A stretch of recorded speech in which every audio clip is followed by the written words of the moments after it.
Hindi plot twist ng taon, pero mga videong ito, literal, napasabog.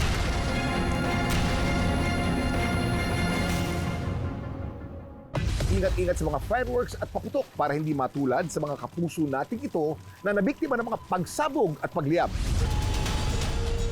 Ang isa sa mga madalas pagbura ng sunog, kusina. Tulad na lang sa bahay na ito sa General Trias, Cavite.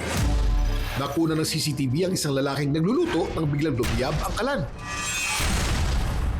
Galing po kami ng church and naisipan ko na magluto ng pagkain kasi nagugutom kami. Yung pala parang may butas, sumingaw na yung gas. Bigla siyang sumabog. Nagtatakbo palabas ng kusina si Kiefer. Sabi ko, sunog, sunog. Madaling araw na. Tutok na yung mga tao. Sinubukan ng kapatid niya na apulahin ang apoy gamit ang tubig mula sa banyo. Pero wala itong epekto.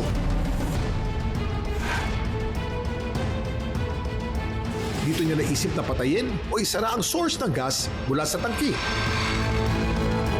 At dito na nawala ang apoy.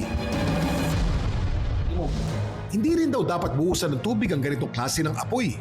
Pagka liquefied petroleum gas po yung involved sa isang fire incident, mahalaga po na i-cut natin yung source of leakages. Mahalaga po na mapatay kaagad natin yung source by way of tatakpan po natin siya ng damp cloth, yung makapal, yung mismong nagliliyab na parte, tapos saka natin papatayin po yung LPG regulator valve. Pwede po natin gamitin yung fire extinguisher.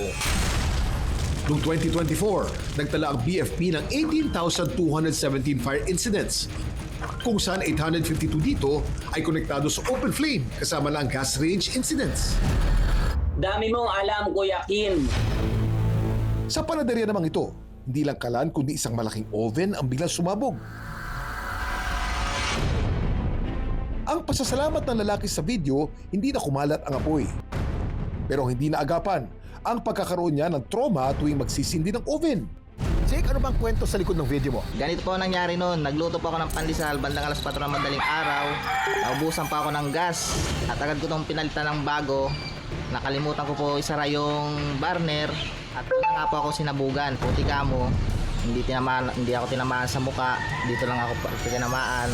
Unang palatandaan ng gas leak ay amoy at tunog. Bukod sa matapang na amoy, minsan naririnig din ang mahinang sirit ng gas o hose o regulator. Walang natural na amoy ang LPG. Para madali itong madetect, nilalagyan ito ng ethyl mercaptan, isang chemical na may matapang na amoy na parang bulok na itlog.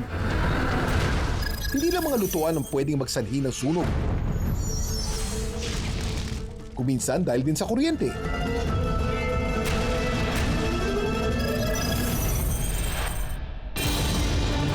Ang babaeng kumuha ng bidyong ito, si Angel, mother of two.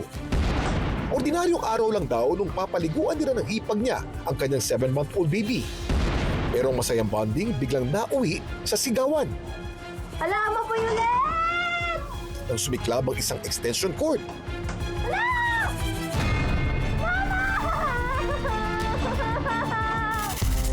Kwento niya, nagsimula daw masunog ang extension cord ilang minuto matapos niyang isaksak ang isang electric kettle.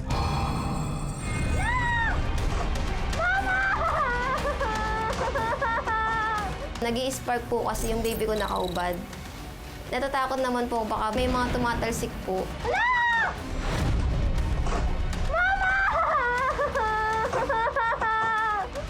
Pag-amin ni Angel, gumamit daw siya ng 2 extension cord na sinaksakan pa niya ng 2 electric fan at isang cellphone charger.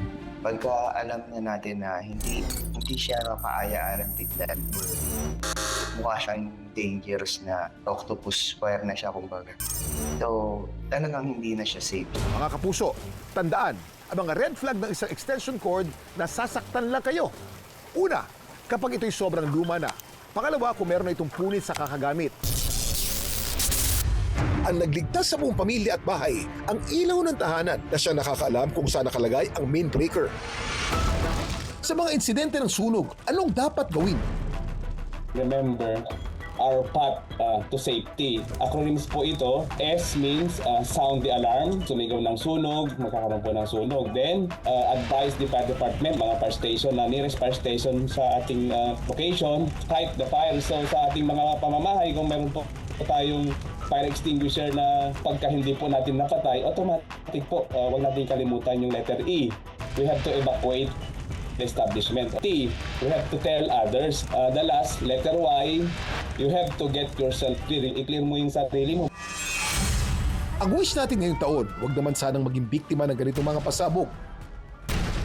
Kaya sa lahat ng oras, doble ingat mga kapuso.